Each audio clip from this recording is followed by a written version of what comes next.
Taoiseach, the pandemic has clarified some of the key risks facing this country, and in some cases has actually created risks. And I think it's important that we respond. And I know you talked a lot about higher education and placements and people getting qualifications. And I've put to you a number of examples repeatedly of where we're not doing what you're saying we are going to do.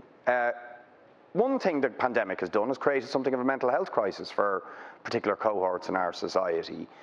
And yet we are chronically under capacity, undersupplied in terms of psychologists. We have 400 less psychologists than were identified as being required under Vision for Change. Interestingly, in the shared vision, reference to psychologists has disappeared altogether because we haven't been able to actually build the capacity. But I have pointed out to you that the difficulties, particularly for working class people or people on low incomes, in getting doctorates in psychology are absolutely immense. The chronic lack of places for all types of psychology doctorates, the level of fees, €15,000 a year in doctorates. In the case of educational and counselling psychology, no funding at all. So people are expected to do 30 months over 3 years of work and get no funding. We have people working unpaid on placement and paying maybe €50,000 over 3 years in fees.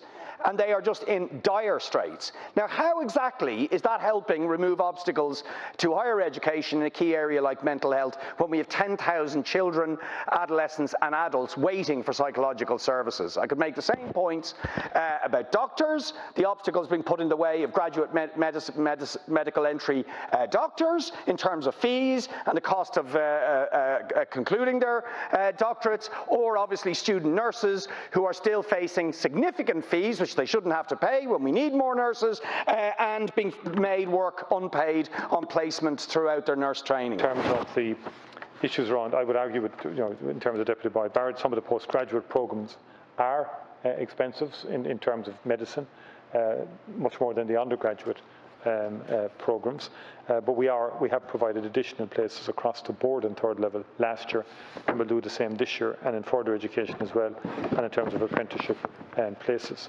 In terms of